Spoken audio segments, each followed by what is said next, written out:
Indian economy current affairs, first week of June. These are the important points that you have to learn in Indian economy. Don't skip them at any cost. This would be very important and useful for UPSC prelims and other bank exams as well. Okay. Moody's Investor Service lowers India's sovereign rating to Baa3.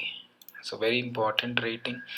So first of all, you need to understand what is this Moody International. Moody International is a rating agency which is going to rate all the nations and entities in the sense like whether to invest in India or not, if in case it is to invest in India safe or not, growth perspective of India or every country. So Moody's International will be rating countries and entities.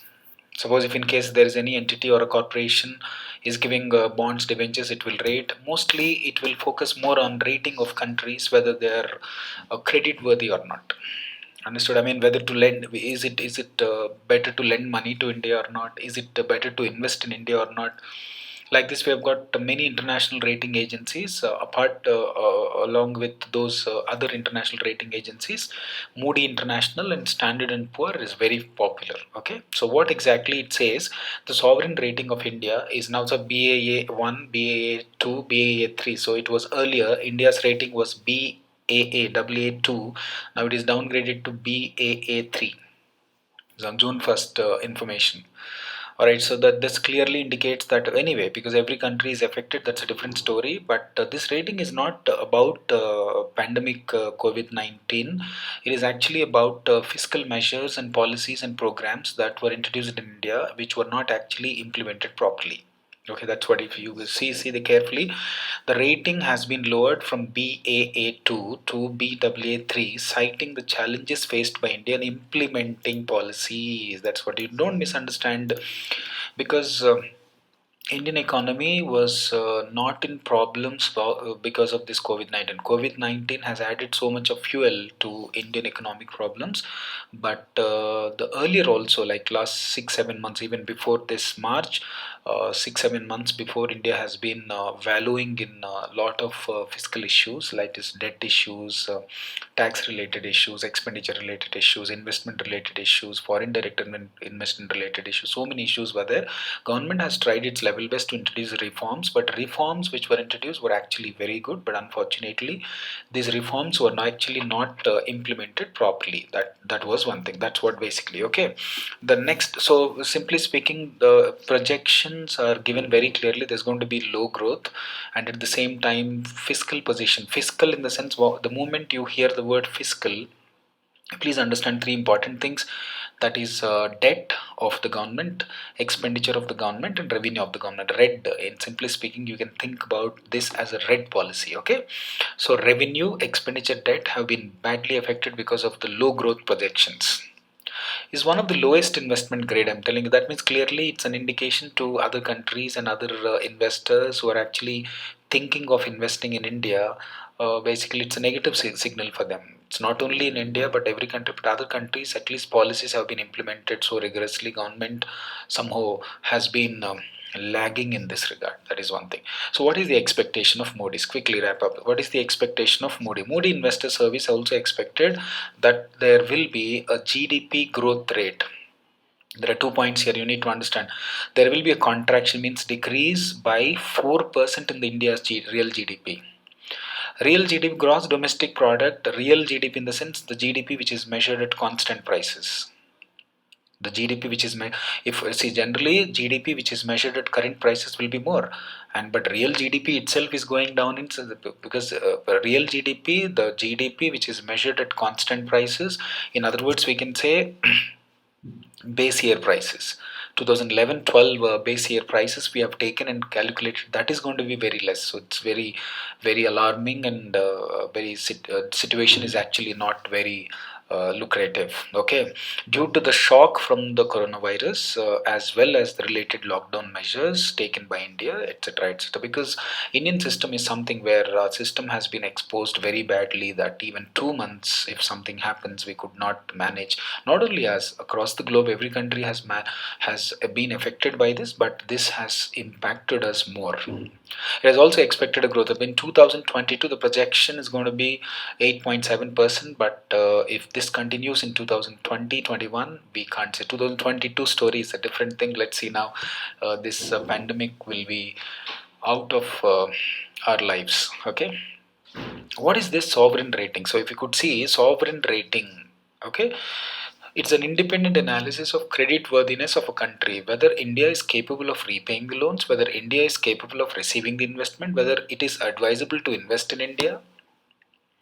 Sovereign entity or a country. So any rating which is given to a country, any rating which is given to an entity, that is sovereign credit rating. Okay, it actually provides investors, that is institutional investors or countries or companies who are actually thinking of investing in our country in terms of foreign direct investment or foreign portfolio investment, etc., etc. This will definitely help them whether to take a chance or not. It's like it's going to evaluate economic and political environment in the country. So currently the situation is not very good. It has been not very good, and it has become more worse after the lockdown. In other words, after this pandemic. That is one thing. So this ranking number you remember, which organization remember. Okay, move on to the next one. The next one, if you could see, Standard and Poor. This is also another rating agency. This rating agency has projected that Indian economy is going to be shrunk by 5% in financial year 2000. They're talking about not 2020 is anyway gone. 2021 financial year, Indian economy is expected to shrink by 5%. Moody International has expected that there's going to be 4% effect here, 5% effect. It has analyzed. Okay, read that first point. It says Global Rating has released its report on emerging market title financial. This you need to remember from the prelims point of view. What kind of a report is it?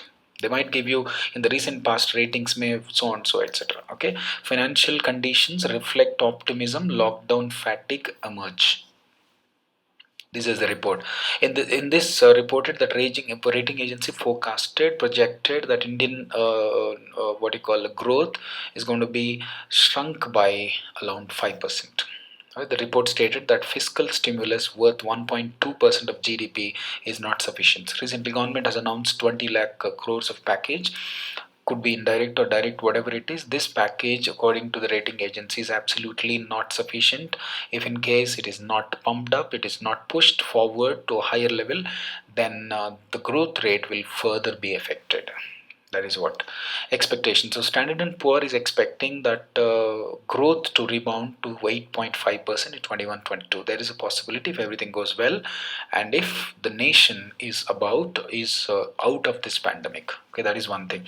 It is also projected India's growth to be 6.5% in 22-23. So projection of 21-22, there's going to be a rebound of 8.5%. The projection of 22-23 is projected very less. That is 6.5%. So what is this? Standard and Poor keeps India's sovereign rating at BBB. So that rating is Baa3, and Standard and Poor, it is also one of the rating agency which rates countries. Their sovereign rating agency is BBB, is also not very good. You need to be at A, triple A, double A plus plus, something like that. You should be, but unfortunately this is not at that level. So see this.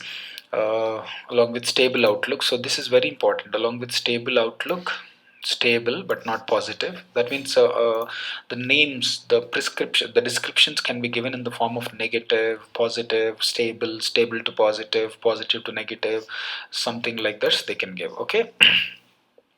It stated that the economy and fiscal position of India will stabilize probably in the beginning of 2021. There's every expectation that economy will be stabilized if everything goes well. Okay, while maintaining India's stable outlook, the rating agency that the Indian economies will revive following containment of so on. So if in case we are able to, it all depends on 2021 and 2022, the projections about the growth, all these things are ultimately dependent on how successful are we going to be when it comes to controlling this. All right, that is one thing. Another important expectation. So I covered all the agencies and their projections regarding Indian economy when it comes to this. OECD, Organization of Economic Cooperation and Development, it's one of the very leading body of developed countries, and this has projected Indian economy at 3.7% financially at 21. So that was if you could see, Moody International talked about 4% there will be a contraction, and this one talks about 5%. This one is talking about 3.7% growth. Contraction is going to be close to 4% almost, in the sense.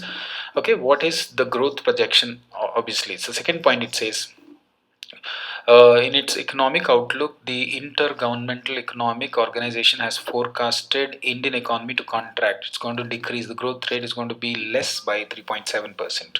One says 4%, one says 5%, one says 3.7%. And also it says if it continues, it also stated there's a second outbreak in the country, okay, then its growth will drop further to minus 7.3%. So it's going to be a very very typical issue for us. That's the reason government is positively thinking we can't go further implementing lockdown. We need to actually subside, because economic activities have to start, at least core activities like manufacturing, small scale industries, self-employment related industries. If in case these are not opened, immediately employment is going to be affected. When employment is affected, income will have a backseat, so savings will be affected, and the banking sector will collapse, and automobile sector will collapse. So many things are going to happen if it continues. So government may not be, it is not advisable for a government of India to actually implement another lockdown 100%. Okay, so what is the outlook now? The outlook is very simple. It says economic outlook forecasts India's growth to recover at 7.9%, close to 8%, while it expects 8.1% rebound. That means 2021, 21, 22, this OECD economic outlook is very positive about India's growth. But let's see now. Previously, we were struggling even for 7.5, 7.1%. Now, going forward, if everything goes well, if it goes up to 8.1%, 21, 22, 21, 20, we are in 20. Let's see. Okay, hope for the best. But this is about the projections given by different institutions. So when you're appearing for bank exams and UPSC exams, my sincere advice is to have a gist of these things. So very important, because true or false questions, statements will be given, and you will be asked to find out which is correct, which is incorrect, etc. So you need to be very firm about the data that is given. So sometimes you need to be very careful about the nature of ranking, like BAA3 and triple B rating and projections, rates, growth rates, etc. etc. Have it revised so that you will have a proper clarity. Okay, have a nice day. Take care.